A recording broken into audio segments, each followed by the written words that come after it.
Guys ये है हमारे एरिया की फेमस स्वीट शॉप जहाँ से मैं कुछ स्वीट्स और स्नैक्स लेने वाली हूँ घर जाने से पहले। मैंने यहाँ से क्या लिया था वो आपको ब्लॉग में आगे पता चलेगा। फिर हम जा रहे थे हमारे घर और ये है हमारा मेन मार्केट हमारे एरिया का। इस एरिया का एक इंटरेस्टिंग फैक्ट मैं बता देती हूँ। यहाँ पे कोई भी बस स्टैंड नहीं है, लेकिन हर बस का यहाँ पर स्टॉप है, चाहे वो दिल्ली जाने वाले हो, चाहे वो चंडीगढ़ जाने वाले हो, चाहे वो जयपुर जाने वाले हो, लेकिन हर बस यहाँ पर रुकेगी ज़रूर।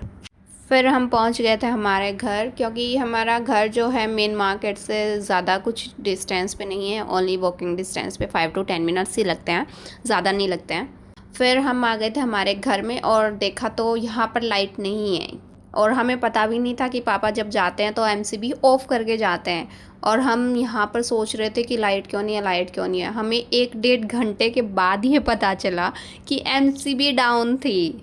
लेकिन तब तक हम घूम लिए थे हमारी छत पे, क्योंकि मस्त हवा चल रही थी भाई, ठंडी ठंडी, क्योंकि उधर अभी बारिश हुई थी और लगातार 2 दिन से बारिश ही हो रही थी। लेकिन क्योंकि हमें जाना था हमारा डॉक्यूमेंट्स का काम करवाने की, जैसा कि मैंने आपको लास्ट व्लॉग में बताया था कि हम यहाँ पर डॉक्यूमेंट्स के काम के लिए ही आए हैं, तो मुझे जाना पड़ा था वहाँ पे। पहले मुझे सरपंच के पास जाना पड़ा था, हमारा जो गांव के सरपंच हैं उनके पास मुझे साइन करवाने थे उनके अपने डॉक्यूमेंट पे। लेकिन उससे पहले मुझे जाना था बैंक में, और बैंक 5 बजे के अराउंड वो बंद करके चले जाते हैं, तो मुझे उससे पहले जाना था। तो मैं पहले जा रही थी बैंक में, क्योंकि उधर मुझे कुछ काम था, मम्मी का अकाउंट का कुछ इशू चल रहा था, तो वो सॉर्ट आउट करके आना था। फिर मैं गई फटाफट से सरपंच के पास, उनके साइन लिए, और फिर मैं वापस आ रही थी। वापस आते हुए रास्ते में मेरे पीछे पड़ गए थे बंदर। मैं आपको बता दूं कि हमारे एरिया में ना बंदर बहुत ज़्यादा होते हैं, और मेरी उनके साथ बिल्कुल भी नहीं बनती है। उन्होंने जो आज मुझे भगाया है ना भाई, मैं बता भी नहीं सकती। मैंने इतना खाना भी नहीं खाया था जितनी उन्होंने मेरी कैलोरीज बर्न कर दी।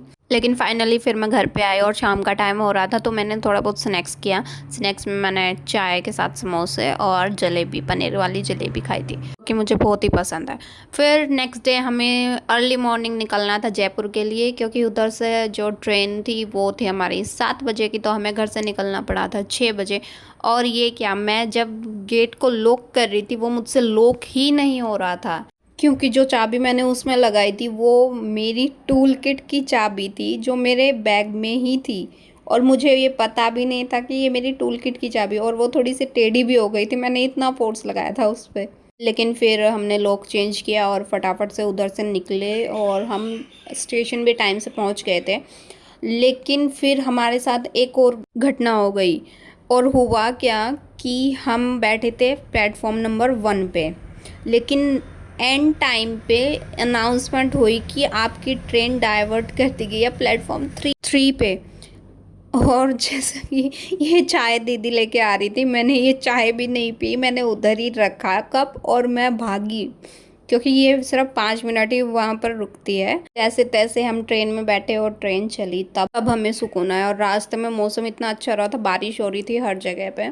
लेकिन पहुँचते पहुँचते मेरा हेडेक इतना तेज हो गया था कि घर जाके मैं डायरेक्ट जो सोई हूँ 2 घंटे। भाई आज तो एक पे एक मुसीबत आती जा रही थी, मुझे लग रहा था जैसे जेठालाल वाली किस्मत मेरे अंदर आ गई हो।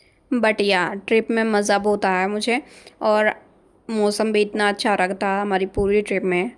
तो कैसा लगा आपको हमारा ब्लॉग, कमेंट सेक्शन में ज़रूर बताएं, और लाइक और शेयर कर दें अपने दोस्तों के साथ। मिलते हैं अगले ब्लॉग में, बाय बाय।